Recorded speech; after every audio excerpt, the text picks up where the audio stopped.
Brigadier General Michael McGinley is the mobilization assistant to the military deputy, Office of the Assistant Secretary of the Air Force for Acquisition at the Pentagon. Brigadier General McGinley serves as the director of the GigEagle, Agile Talent Ecosystem Initiative, the Department of Defense's first joint artificial intelligence-driven talent operations platform. We are very excited to hear from Brigadier General McGinley. How's everybody doing today? All right, you dialed in, you're ready for this? You're a brave crowd to be here at this point of day. You actually look like I'm getting some life back, which is pretty good. We're going to talk to you today about something I'm incredibly passionate about for those of you who know me or have seen this before, but it's a completely new way to think about identifying and engaging talent. And it's a very different approach than what you probably have seen before from the Department of Defense. We call it the Agile Talent Ecosystem, and it's powered by a platform called GigEagle, and it's all about winning with American talent. So we'll get into this, and then if you actually, this is a small crowd, so we can have some questions and answers if you'd like. All right, so we start off with this. Now, I don't know what kind of a cook you are, but this is kind of representative for me in my kitchen. Perhaps too many eggs in the air at the same time, perhaps a lot of nonsense. Who knows where this goes, right? But the point of this is if you want omelets, sometimes you got to break a few eggs. And so what we're doing here is radically changing the way the Department of Defense pursues and engages talent. We all, and you probably heard us talk about a 6th-generation fighter, and yet we're bogged down often with what we call a 2nd-generation talent system. So we're looking to change that. So you got the nice intro, Mike McGinley. I'm the director of the GigEagle Agile Talent Ecosystem. And we're going to talk about in detail today what exactly we're doing. All right. So I've been doing this for over 7 years now. It's crazy. And why I have this Uber trip up here is because I used to be the director of the Boston office of the Defense Innovation Unit. Shout out to DIU and my friends there. And I realized one day, wow, we're really suffering as a department, our ability to identify and hire talent quickly. It just couldn't happen. So I'm sitting there in Kendall Square, and all these incredible new opportunities would come in. We would look to hire people, and I just couldn't get people hired in time. And it became a real problem. So you had an operational mission. I knew what the requirement was. I knew what needed to get done, but I couldn't get the talent fast enough. And I'm sitting there in Kendall Square in Cambridge. I have Harvard, I have MIT, I have Tufts. 100 colleges and universities are right there, and I still couldn't do it fast enough. So one of my favorite sayings is speed kills, and it goes both ways. If you're too slow, you're dead in the water. Fine. So one day I came out, walked out of my office, and picked up my phone, and as many of you do, I called for an Uber. Okay, fine. The Uber shows up maybe 3 minutes later, and I get in and I take a ride across town. And as I'm sitting there, it absolutely hit me. Wait a second, this is a solved problem. Industry, this is in 2018. Industry has an algorithm that matches my demand signal with the supply of talent. Why don't we have the same for the Department of Defense? And so that launched an effort to do this. And if you think about it, in 2018, it was pre-COVID. When I would talk to people about this, they'd say, wait a second, you think, Mike, that you're going to have a meeting where you're not even in the same room as somebody else? That'll never happen, right? I don't believe teleworking is a thing. You can't access talent unless they're in the room with you. Think about how far we've come. This is all about getting highly skilled and vetted talent. So the other problem was, how do we get after this in a way that allows us to get rich data about the talent in front of us? So, thus was born what we call GigEagle. And GigEagle is the Department of Defense's first joint AI-fueled talent intelligence platform. I want you to think of it as a mashup of Uber and LinkedIn for national defense. We'll get into that in a little bit, but what do I mean by that? Okay, well, how many of you, raise your hand if you have a LinkedIn profile? Does anybody know? Almost everybody, I think everybody here. Okay, so you know what LinkedIn is. It's a skills-based talent inventory. So I can go on in LinkedIn and I can see who you are based on what you've done. And you've loaded skills, you've loaded your colleges, your awards, whatever that happens to be.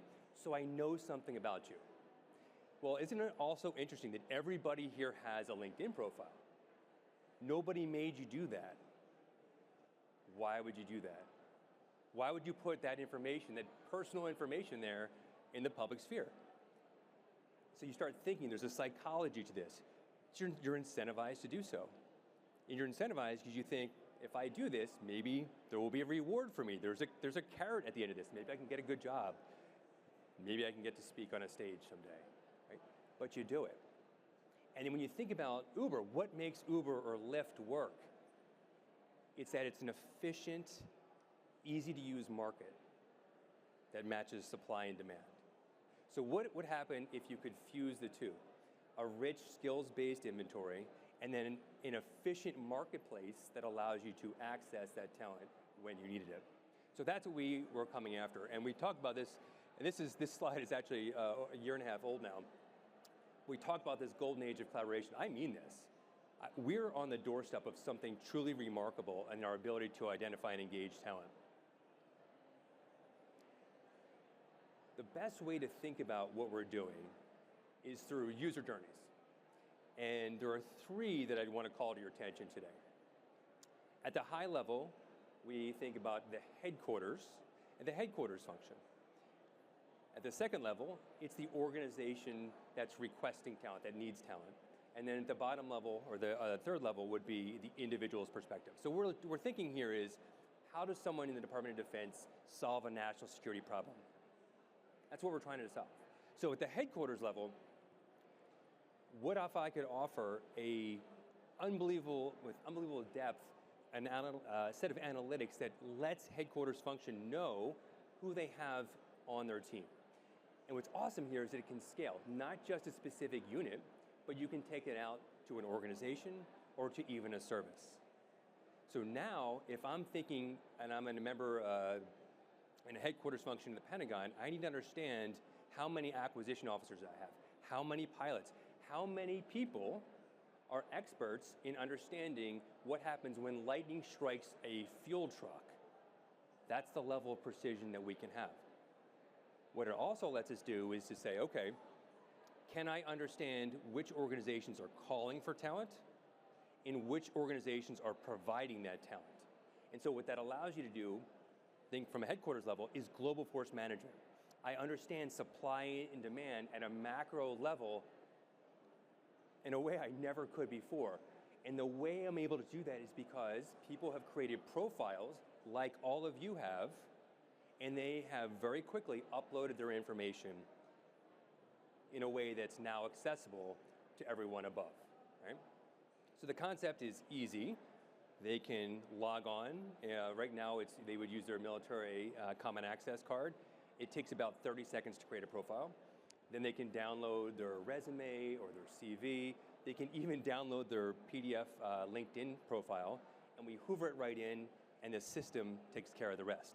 And then you can start to generate this level of detail. That's at the headquarters level. That's incredibly powerful, and that's not something that we have right now. The other thing that's worth mentioning is I'm wearing an Air Force uniform. It's the best uniform, but this is joint, meaning this is designed to take and identify talent from across the entire Department of Defense. And that matters because everything that we do today in defense is cross-domain. I need to understand the capabilities and the people in the Army or the Navy in a way that I otherwise can't. So what we're doing here at the headquarters level right now is breaking down barriers that have existed since the creation of the Department of Defense. That's what's so remarkable here. Okay, this is the headquarters level. The second level is when we think about the organization requesting the talent. Think of it, if you're a program manager or you're running a unit, you have a problem you're trying to solve. We all do. So the concept here is something we call beyond team collaboration. And that just means look, instead of just relying on the people I have who work for me as full-time employees, I can go find Linda, right? I can bring her talent in, even though she's outside of my organization. Now, how do I do that? The way the platform is currently set up, and this is an actual screenshot, you can see this is something we call a community. You can set up a community and put in all of the parameters that are important for you to get the job done. In fact, we did this when, remember Hurricane Milton, when it was coming and it looked like it was just gonna crush Florida? Thankfully it did not. But what we were able to do in, I don't know, an hour, was to create a community based on all that talent in the platform and say, okay, who are members of the Department of Defense in the Reserve or Guard who live in the southeast part of the United States, who are engineers or truck drivers, or could otherwise help us reconstitute if we take damage to a base. That's incredible with that level of precision. And then because everyone has signed up for this, we were able to send out messages in both email and text to their phones, and we got almost a 20% response rate in a matter of hours of people who said, take me, I will come on and help you reconstitute a base. Again, when you think about what my perspective is deterrence, but if that fails, then what? So in a conflict, these are really important questions. How many of you have read Freedom's Forge, right? Several of you. If you haven't, I commend it to you. It's about how the United States prepared for activating its industrial base in World War II. What we're doing is activating the talent base of the country. This is another look. This is something that just happened recently. There were a spate of Air Force Academy instructors who decided to retire. They took the early retirement. How do we find new instructors? So almost immediately, we were able to create a community and search for instructors using the GigEagle platform. And we found tons of qualified people. You don't realize the amount of talent we have in our department is really unbelievable. And it pops up immediately. And then at the level of the person themselves, this is an example of what it would look like. This is a system that is designed to be commercial world class. So it's easy to use, it's user-friendly, and allows here, it's Meredith is an officer on our team. This is what she sees. And she sees people in similar roles that she might want to connect with, and then she sees gigs because the AI is going to match her, understanding what she does, and match her with gigs that might come up. And that's just, gig is something for short-term work. Okay. What I want to hit next is probably the most exciting for me. So I'm going to stay on this slide for a little bit. This concept that we've unveiled recently is called TIME, Talent Integration for Mission Execution. And it consists of two really important parts. The first is whole of nation collaboration. So kind of let that sink in. That means all of you. When I say whole of nation, I mean whole of nation. That means if I have a problem that I need to solve, I can find you if you're the right person.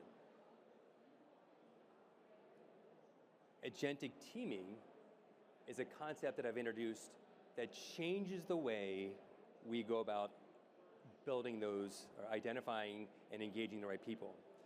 When I started this, I wasn't thinking about agents, AI agents. I wasn't.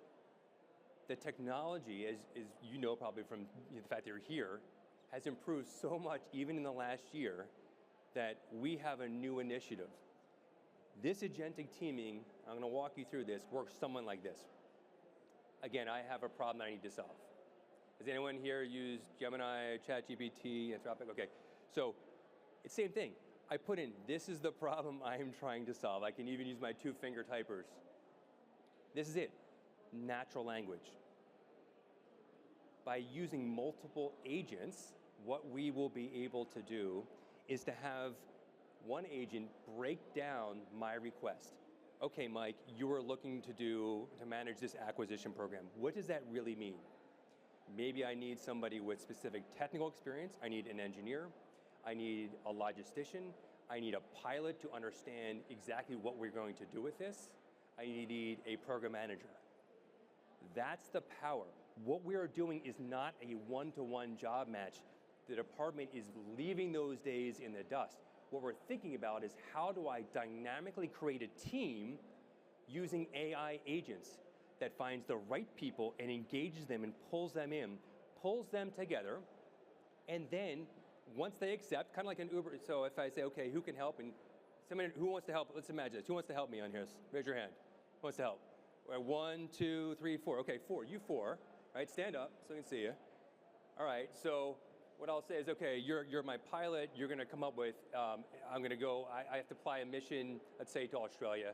You're gonna help me understand any of the aircraft dynamics or the like, help me maybe plan that flight.